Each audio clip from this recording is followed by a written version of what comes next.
Johnny here for Johnny's Car Care and Reviews. Gonna give you the rundown, sort of, not the regrets, but what we're going through right now with the Porsche 911, the 1999, as well as the 2000 and the 1991 Toyota MR2 with that Gen 3 SW20 J-spec, Japanese spec engine, so imported from Japan. Wonderful engine. Not so much. So we've been really busy. We've got some blown engine news. So let's go over our regrets or things we wish we would have known with the Porsche 911s, the 1991 Toyota MR2. And by the way, there won't be a live this Sunday night because, well, we're really busy working on some of these vehicles. So we'll show you some of the work going on with this Porsche 911, what's going on with the other Porsche 911, and an update as well on the Bronco, the Pfrd Bronco, as well as the Shelby, the 2017 Ford Mustang Shelby GT350. So we've got cars that are going really, really well for us and cars that aren't going well at all. We've got a blown engine situation in one of these vehicles. In the comments before continuing to watch, guess which one it is, and then find out at the end of the video if you're right, but leave your comment up, please. So we're gonna go through what's going on with all the vehicles and why, well, one of the reasons why we've been doing a little bit less lives lately. We want to get you more. It's the summer. It's great weather. We want to get you more real world videos instead of just news. And the news is a little slower when it comes to automobile world in the summer. But let's cover our news for these vehicles right here, right now. Let's put the pedal to the metal. Thank you very, very much for being here and watching this video to the end, because that is how you can best support this small family business. Thank you so much. Pedal to the metal. Let's check it out. So let's start with the 2000 Porsche 911 sitting in the Mustang garage, because this is actually the Shelby Mustang's parking spot. But we've got to move this fridge out and do a major cleanup, but this fridge needs to move out of the way before any vehicle can fit in that spot other than the Toyota MR2. Toyota MR2 is at the mechanics right now. No engine blown right here. Obviously, the 911s, their rear engine, not even mid-engine, which would have been a smarter setup, but their rear engine. Anyways, the stability control makes it so that nonetheless these handle great, and they're not widow makers like they were in the 1970s and 80s. Because come, you know, the 1999, 2000 Porsche 911s have that Porsche Stability Control Management System, the PCMS, whatever it is, Porsche Stability Management System. So before we got working on this one, we disconnected the battery. You can do that because it's underneath the little plastic piece right here.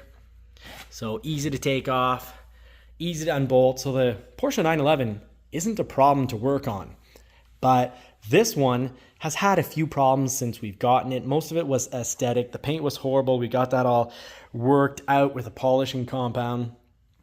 But what wasn't so fun is, well, the parts when they do break do cost a lot, but you can work on them. So right now we've got the top having an issue. Well, not so much the top. The top is causing issues because it's very hard to get to that. Well, where's that window? Well, the window is right over here. And this system right here, little plastic piece, the pump, if these pumps break, they're expensive, but the little plastic kit here, and there's a little wheel in there. We need to switch those out to get this window to go back to going up and down. So very inexpensive fix, but nonetheless, probably gonna end up taking us being a 3-hour job. It doesn't help that we dropped a tool down that slot, down the siding between the sheet metal of the vehicle and, well, what is essentially the frame, because it's all, you know, unibody. So that's been a bit of a nightmare playing around in there. We'll have about a total of a 3-hour, 4-hour job, maybe 5 hours, see how it goes. But it's surprising. The older Porsche 911s, you can really work on them. They're very much a workable car. You know, just as an example, they're made to be worked on. These lights pop out so easily from just opening up that little plastic pin there, putting in the tool that Porsche provides, and popping out the light. So let's go find out. Issues with the red might be quite a bit more serious. Let's go check out the red 911. So far, I really do not mind the 2000 Porsche 911.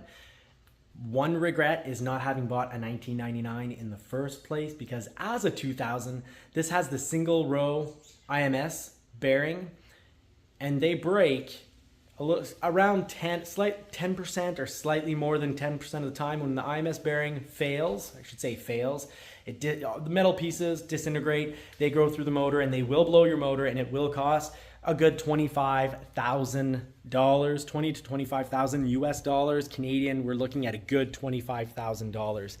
Now, different story with the 1999. Dual row bearing, IMS bearing, so that controls the camshafts. They almost never break, less than 1% of the time. So much more confident with this vehicle. However, the check engine's on. I sent it off to the mechanics. They thought they had resolved it because a sensor, the camshaft actuator sensor, had oil on it. They cleaned it out. So this needs the oil intake tube has a slight crack in it. That's pouring oil down. Thought that was the reason for the check engine, but I guess not, because I drove it back from the mechanic and the check engine is back on. So that means it's either the sensor at $1,500 or it's a 10-12 hour job, because the camshaft actuator itself needs to be changed. And that's going to be also about $1,500 for the part, but 10 to 12 hours. So we're looking at about a $4,000 job. So my main regrets with the Porsche 911s is that they're really expensive. They're not bulletproof, but they are more reliable than the Toyota MR2s that I've owned over the years. So I'm liking the overall general reliability. But when something breaks, it costs a lot. The parts are a fortune. But the vehicles, very much you can work on them if you're, half decent with mechanics. Very workable. Not too complex problems, except another regret. It's not horrible electronic issues like many older BMWs and even newer BMWs, or even the worst Land Rover, Jaguar, when touch those with a 10-foot pole because of electronic issues. Had no electronic issues in the black one, the 2000, but this 1999, every time I start it, well, the radio's been reset and it's kind of in theft mode, so I have no radio, and I can turn it on, but then the radio, punch in the code, but it's always resetting. So something's going on there. The check engine and the code P1539, you can just, $120 OBD2 sensor will run codes and tell you what may be wrong with this, but it's either two possible wiring harnesses that could have a splice in them, the camshaft actuator or the camshaft actuator sensor. So still slightly annoying. What I love, little update on the Shelby, people actually, when I'm walking through my neighborhood, they stop me and they're like, "Hey, do you happen to be the guy that owns the Shelby?" I'm like, "Yeah," and they talk to me. I get so many compliments on this. It's a race engine. It sounds amazing. Regret with owning the Porsches? They don't sound very good this generation. Latest generation, they do sound good, but the 2025s, no more manual transmission.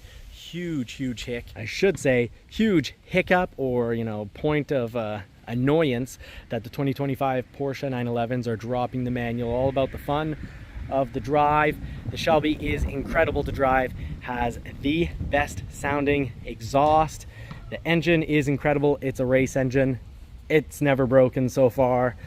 Great vehicle, super reliable. My experiences with Ford is you can just pound on them and they don't break. And well, the update on the Bronco, this thing has been incredible.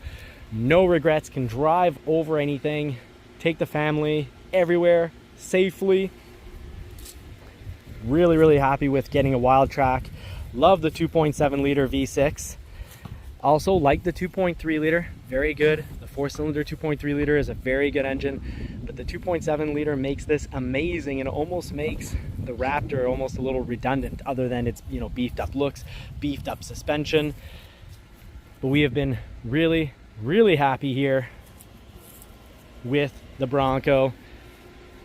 I think this is our favorite vehicle of all time. We've owned over 80 vehicles easily together, because alone I've owned over 80 vehicles, but with Marie as well, we've easily owned well over 80 vehicles. So no regrets there. So one of our regrets, I guess, or one of the many regrets with the purchase of the 911s, other than cost of repairs and sort of the regular repairs here and there, but for a classic vehicle, fantastic, really, really happy. But they don't have the sound. They have incredible handling. So really happy with the Shelby. Not necessarily disappointed with the 911s. Actually pretty happy. Incredible handling vehicle. Wonderful, nimble handling on these. But there's no exhaust sound. You know, it's not fun to drive just kind of putting around. So one of the things that have always been incredible with muscle cars, or cars that are inspired by muscle cars, is you can be going slow and having a whole lot of fun. Well, these are really fun going through the bendies at high speeds. That's where their true colors and the real reason for their existence comes out. But for all the talk about how you should get a Toyota, Toyotas are so incredible. I'm sorry, but the minute you modify a Toyota, they're pretty horrible. And the new Tacoma is having transmission problems. The new hybrid Tundra is having just the complete engine is absolute crap. They had to recall 102,000 of them. And the problems aren't going to be there. Toyota's trying to say it's not an issue with a single 2024, but it's funny, the dates they give for the issues of motors, those engines were being built within those dates. So as time progresses, I think we're going to learn a lot more about I think it's going to be a fiasco, real, Toyota gate. We've got real issues with the hybrid engine. Well, my experiences with Toyotas as reliable as they can be if you get the right years and the right models. They can be fantastic, fantastic machines. But every Toyota MR2 that I have had has been a major pain in my butt. So just recently sent the Toyota MR2 off to the mechanics thinking it'd be quickly back here in its spot, but no. I made it really, really clear when I sent it off. Test the engine, make sure the engine is good before putting any time into it. Want to change the water pump, the timing belt. They got 31 hours in. I went to put it on the dyno. I was getting excited because they had told me the engine was very good. Torque was all over the place on the dyno. They checked it out. It looks like one of the rods is broken.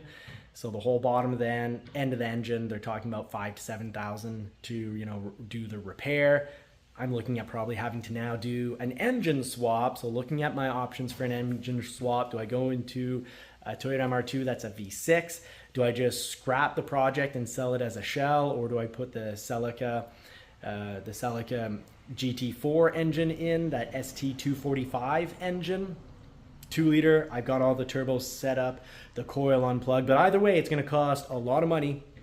And all these little projects have been keeping me busy. So no live this week. When we do them, we either do them on Sunday nights or Tuesday nights. So look forward to seeing you and chatting with you all in the live. But before then, when we do a premiere, please check out our premieres because we can chat together. And I actually can be part of the chat because when I do live, it's hard to be part of the chat. I can watch it go by, but I'll actually be part of the chat. So please join us. We're going to be doing them. Usually we'll always try to have something put out Sundays at 6 p.m., whether it's a live or a premiere. In premiere, we get to chat. You can ask me questions, give me comments straight to me. Want to hear it. Love to hear from the community. So until next time, that concludes everything. So we've got our regrets for the Porsche 911s. Overall, I'm happy that I bought them. Would have liked to have just gotten one that has perfect paint, because with these older 911s really do inspect the paint. This one I got lucky. I bought it at a price because the paint looked like it was finished. That's not looking finished now. The other one, guy said his paint was great. It was perfect. It's got all these little spots across the clear coat. And I bought it even though I was worried. And my buddy who runs a paint shop, general manager at a paint shop, told me that's the clear coat, that's the lifting. So annoyances with any older vehicle, not just specific to Porsche. But the electronic issues, the check engine on the one in the back is bothering me. So what I wish I would have known in advance to buying a 911 is that the IMS is not the absolute deal breaker. You don't have to get one that has the IMS change. You just need to inspect it and be really careful. And you can't just be focusing on that. You should also be thinking about the paint, because full paint done perfectly is about $6,000 to $8,000. More expensive than just throwing on a new IMS bearing on these machines. So you can always go with the LN Engineering IMS bearing swap, and then you've got something, a super incredible, a super reliable engine. And the 911s overall have been very reliable. So I wish I would have known that in advance, and I would have focused more on what's going on with the suspension, what's going on, because the back end of the suspension, the shocks on that red one need to be done. And I bought a 1999 to avoid, because I was just so scared of all the IMS problems. I was like, oh, I got to get rid of this black one. It turns out the black one is pretty much near perfect. So that's all that I wish I would have known with the 911s. A complete update on what's going on with the car fleet here at Johnny's Car Care and Reviews. And until next time, please drop a comment what's going on with your car fleet, what you think is the best sports car. Maybe it's one of the ones we have. Maybe it's not at all related. Let us know in the comment section. Till next time, we wish you all more cars and more power. Take care, folks. Stay safe and have a great week.